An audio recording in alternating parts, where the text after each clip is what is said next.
मी कुणीतरी म्हणजे तुम्हाला मी एक गोष्ट सांगितली, आठवते का?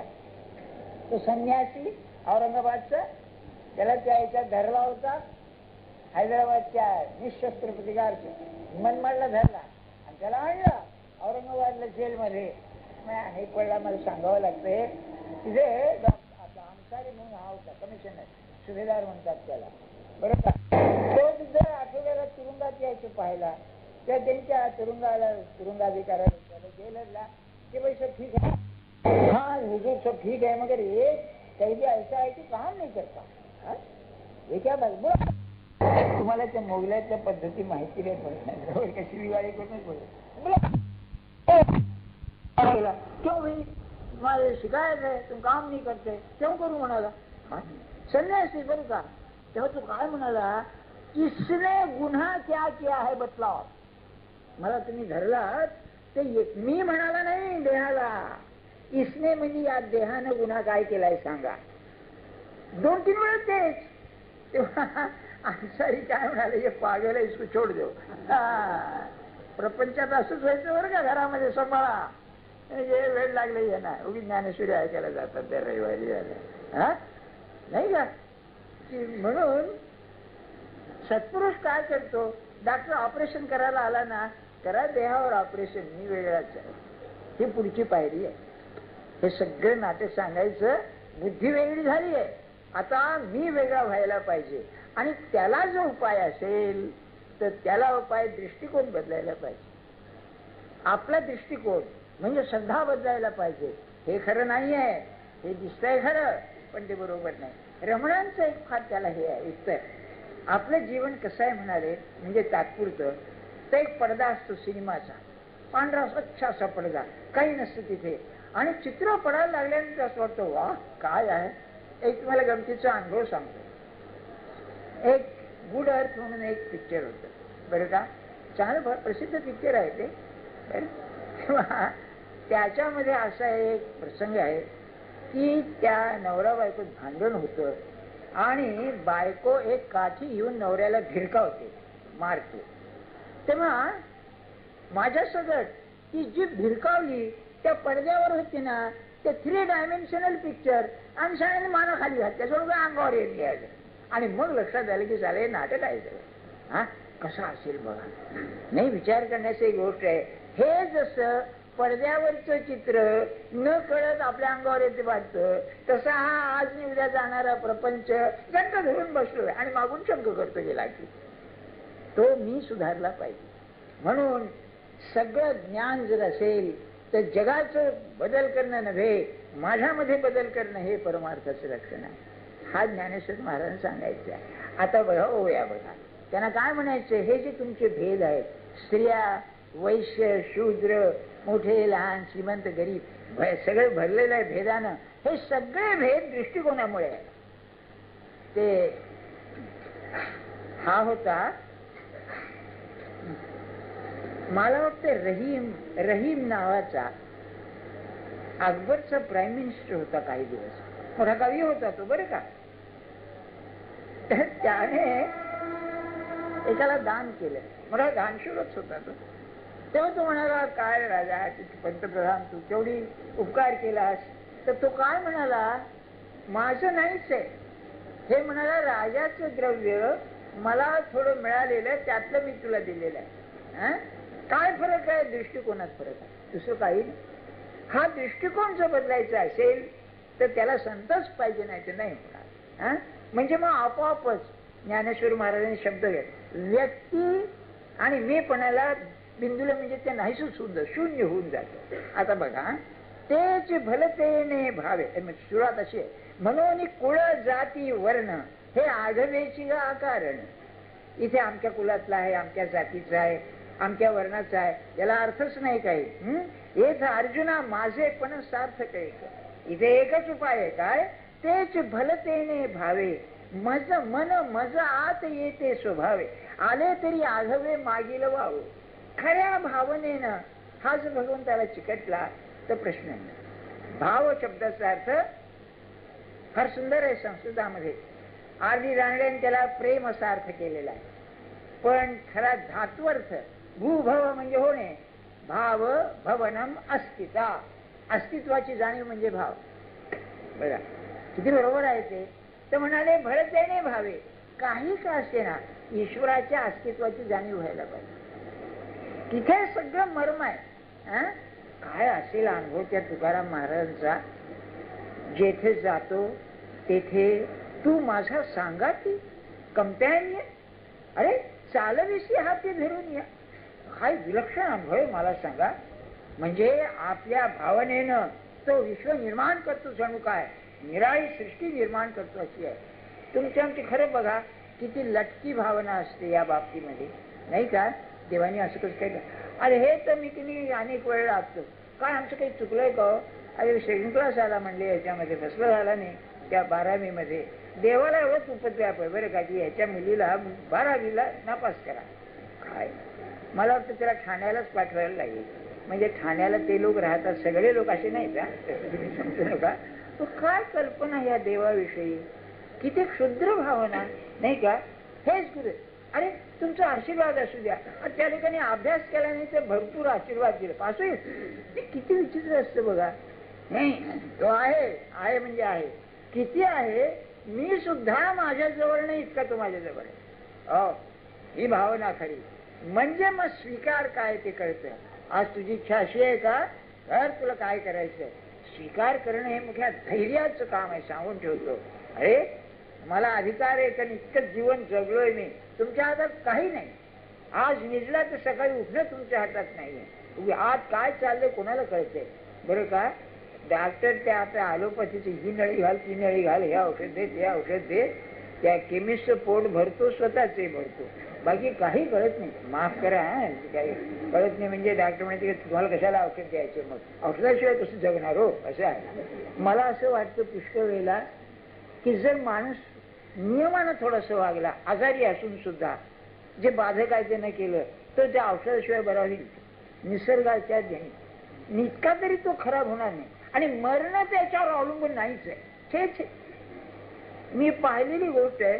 एकदा फार वर्षाच्या मागची मी दादरहून मालाडला येत होतो, तेव्हा एक ख्रिश्चन बाई कुठली तरी त्या धडपडीमध्ये तिचं 2 वर्षाचं पूर्ण ते खाली गेलं, लोकलच्या खाली गेलं. आणि केवढं, आणि लोकल तर सुरू झाली. बरं आतमधून काय कोणी हे ओढलं नाही, ते छाखळी असते ते सबंध गाडी गेली. काही नाही, पोर बरोबर होतं, व्यवस्थित होतं. कोण सांभाळतं मला सांगा. खाली पडलेलं काय तुम्हाला मला ऍक्सिडेंट आहे. अरे जीवन सगळ्याच ऍक्सिडेंट आहे. असं काय करता, प्रत्येक गोष्ट घडते ती घडतच जाते. तुमच्या हातात काय आहे हे खरं चांगल्या अर्थानं.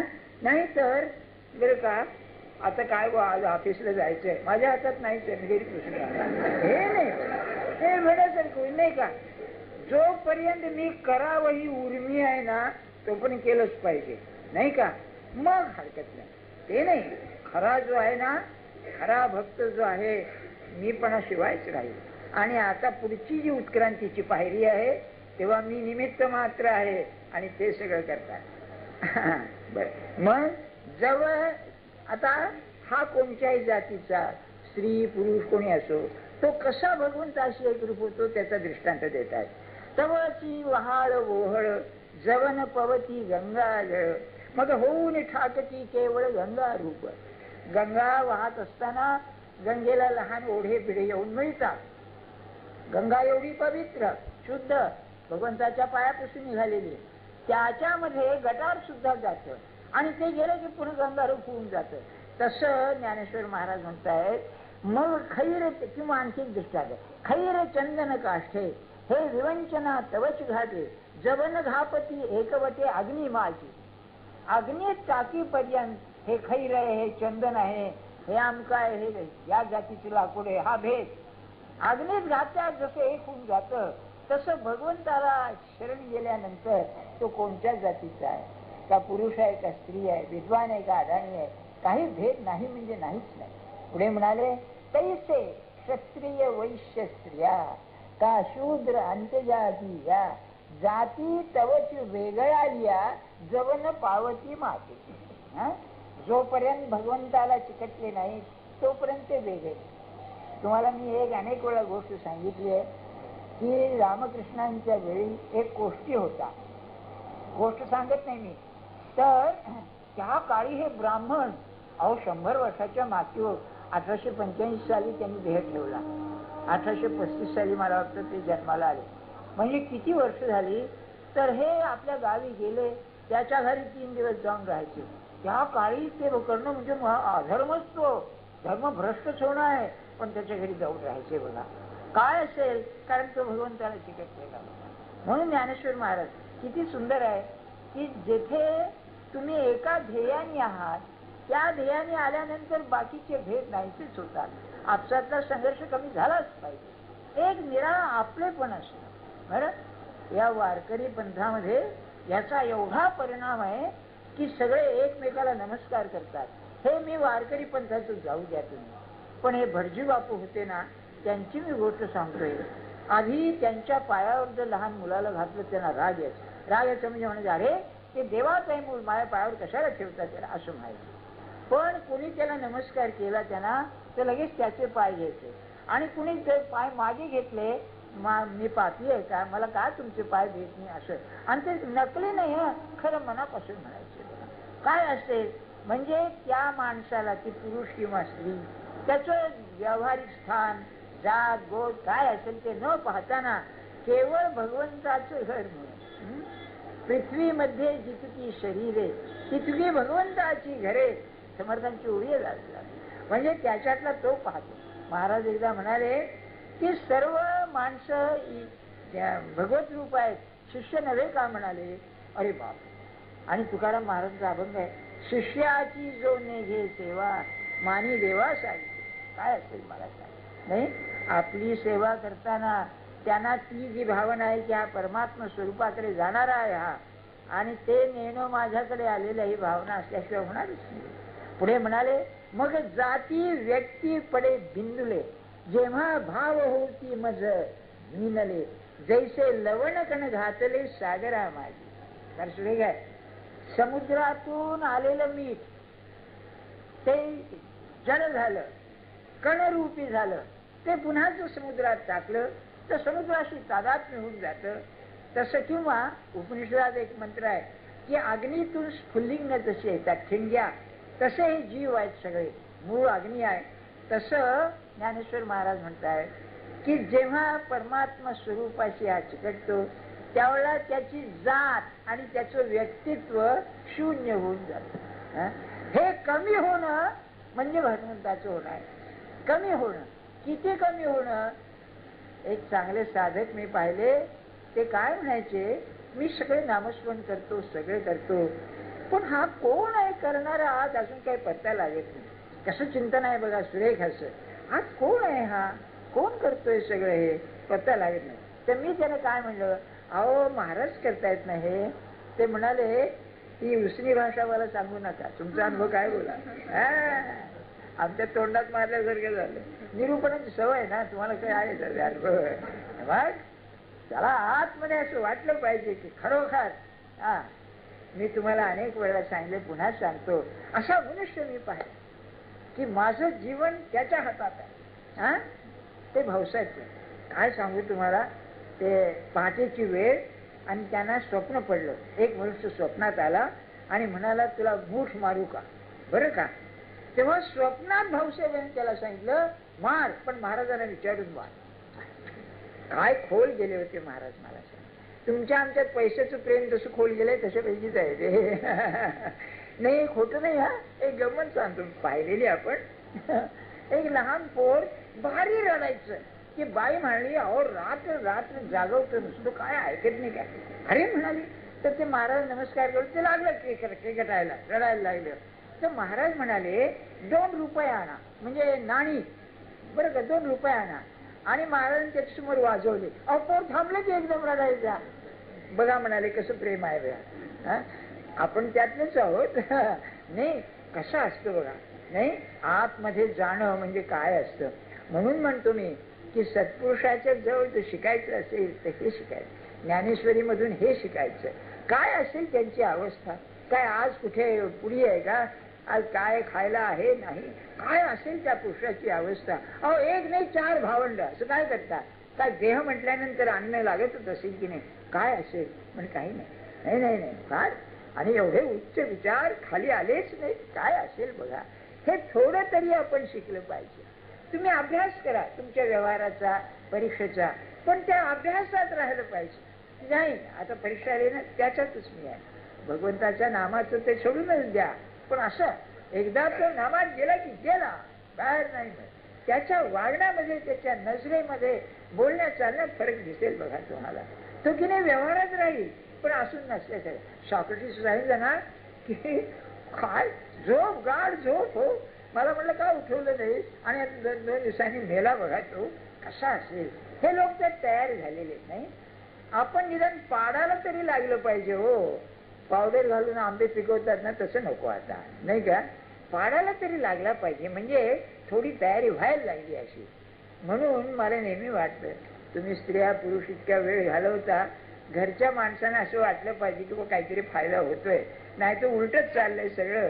आक्षेप घ्यायचा सांगणाऱ्यावर येऊ देतात, काय मोठंसं नाही म्हणा, पण ऐकणार अहो काय करतो जाऊन तुम्ही उगीच आहे, नुसतं ऐकून येतं काय. ज्ञानेश्वर महाराजांना कमी पण आहे त्यामध्ये, नाही का? असं तेव्हा तववरी नदा नदींची नावे, तवची पूर्व पश्चिमेचे यावे, जवन येती आघवे समुद्रा माझी. ही नदी पूर्वेकडून येते, ही पश्चिमेकडून येते. हा नद आहे, मोठा नद, ही नदी आहे. हे सगळे भेद कुठपर्यंत? सागरात आले नाही तोपर्यंत. हेच कवने एक मिसे, चित्त माझ्या ठाई प्रवेशे, येतुले हो मग आपैसे मी होणे असे.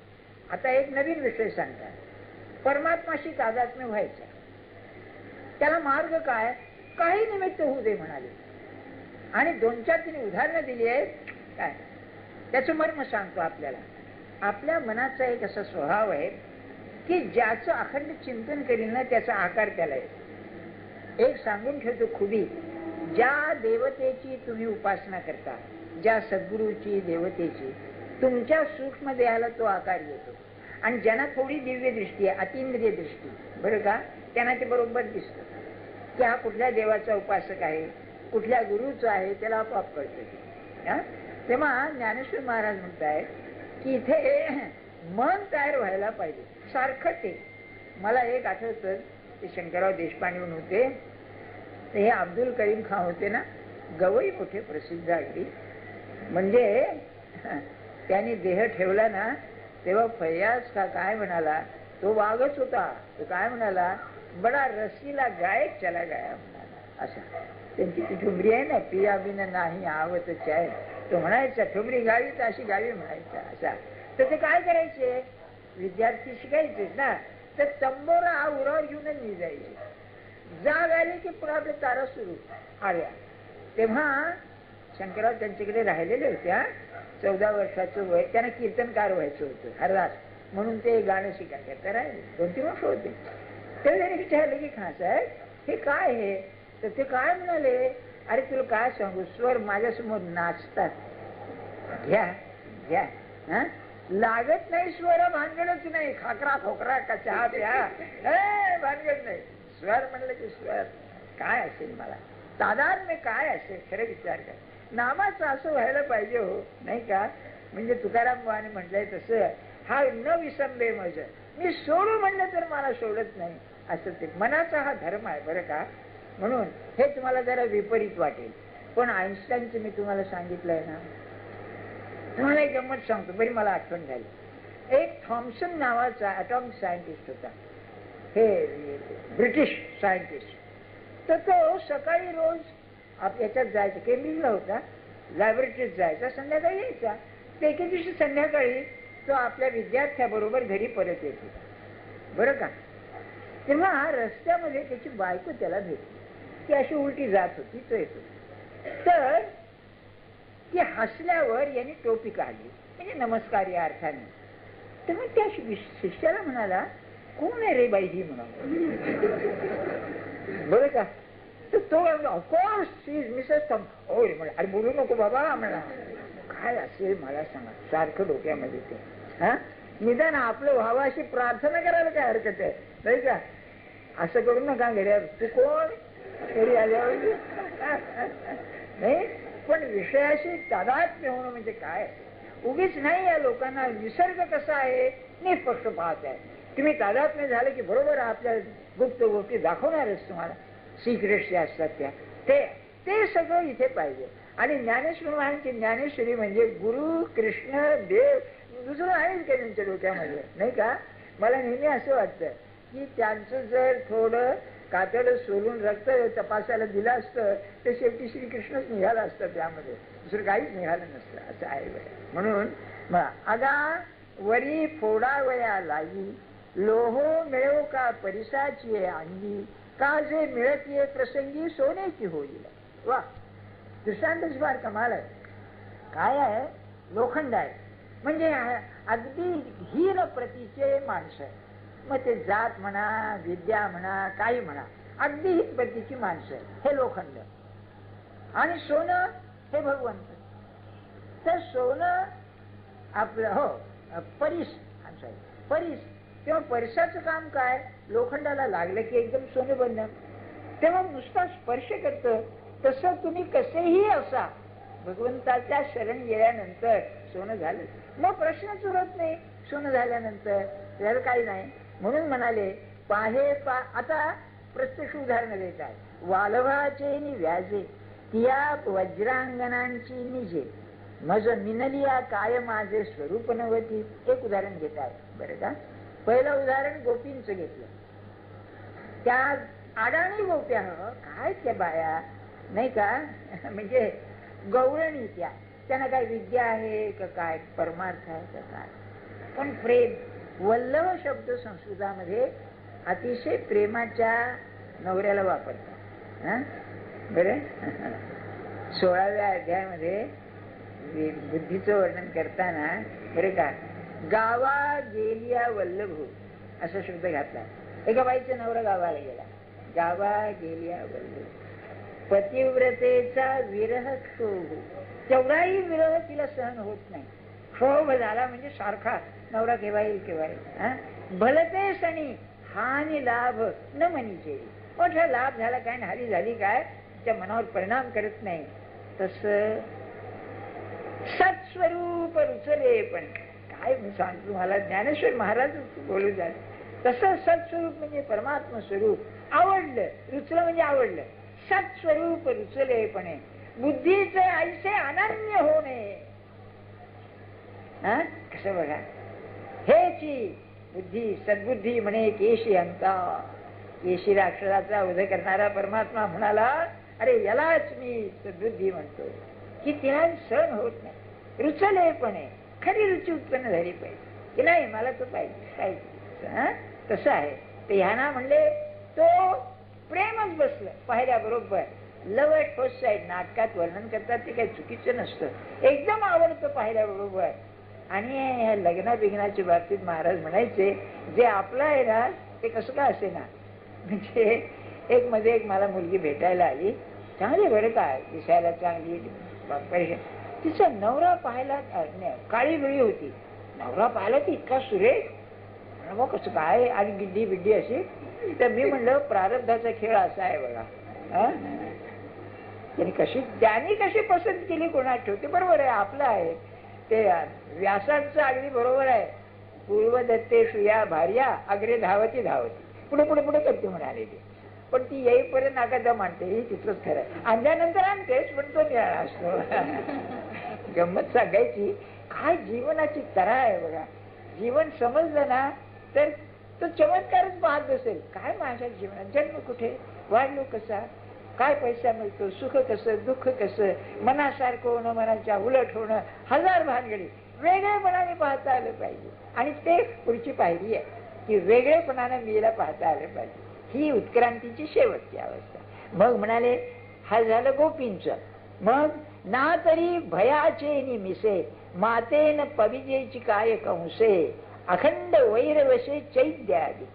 ते शिशुपाल होता ना, 100 आपला जायची वाट पाहिली की तो वैर करायचा. वैर फार जबर आहे बरं का. द्वेष फार जबर असतो प्रेमाच्या बरोबर. ते इंग्लिश मध्ये एरिक फ्रॉम म्हणून ऑन लव्ह त्याचा ग्रंथच आहे. सायकॉलॉजिस्ट होता, सायको अनालिस्ट. त्यांनी म्हटलेलं आहे हेट्रेड इज इन्व्हर्टेड लव्ह. प्रेमाला खाली डोकं वर पाय केलं की द्वेष. म्हणजे गंमत आहे. आणि खरं आहे बरं का, एखाद्या मुलीचं जर एखाद्या माणसावर प्रेम असलं, त्याने उदाहरणच दिलेलं आहे असं, आणि काही निमित्तानं फिसकटलं, त्याचं दुसऱ्याशी लग्न झालं, काय द्वेष भडकतो. एवढं प्रेम असताना त्याचं भगवान ते द्वेषात, हवं याला पुन्हा भेटायला नको, पाहायला नको, असं ते द्वंद्व असतं म्हणून म्हणून चैद्या म्हणजे शिशुपालादिक. आणि कंसाचं भय भय म्हणजे ते कीर्तनकार म्हटलं, विडा दिला, जेवण झालं तर विडा उघडून पाहतो, अरे बापरे कृष्ण आहे का यामध्ये म्हणून. म्हणजे इतकं चिंतन आपलं. सांगण्याचा हेतू काय की या भावना ज्या आहेत या भावना भगवंताकडे जवळ आहेत, बरोबर काम होतं. एकच वाटतो, अगा सोयरे पण पांडवा माझे सायुज्य यादवा का ममत्वे वसुदेवाधिका सकळा. सोयरे पण म्हणजे नात्याने, नात्याने पांडवांना आणि यादवांना माझे नातेवाईक म्हणून, आणि वसुदेवाधिकांना ममत्वानं, कारण आई बाप अशा यशीनं या सगळ्यांना माझी प्राप्ती झाली. तर पुढच्या रविवारी याच मानवी संबंधातून हे कसं निर्माण होतं याचं मी आपल्याला वर्णन करून सांगतो. जानकी जय राम रघुपती राम पावन सीताराम राम रघुपती राघव राजा राम पतित पावन सीताराम राम रघुपती राघव राजा राम पतित पावन सीताराम. आणि जे साक्षीत्व आहे आत्म्याचं ते चंद्र वरचा बरं का असं आहे. तेव्हा आज ही आपल्यामध्ये निद्रिस्त आहे, म्हणजे तिचा उपयोग आपण करून घेत नाही, आणि ती अधोमुख आहे म्हणजे तिचा विकास होत नाही, ती तोंड खाली करू नये.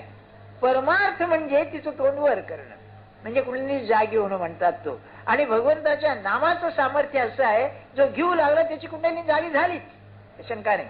अनुभव काय येईल, अनुभव त्याला स्वाभाविकच समाधान वाटायला लागेल, त्याच्या अंगी मन आवरण्याची शक्ती येईल. आणि ती काय आहे ती आता पुढे सांगतायत ज्ञानेश्वर महाराज, ते पुढच्या रविवारी सांगेल. जानकी जीवन स्मरण जय जय राम रघुपती राघव राजा राम पतित पावन सीताराम राम रघुपती राघव राजा राम पतित पावन सीताराम राम रघुपती राघव राजा राम पतित पावन सीताराम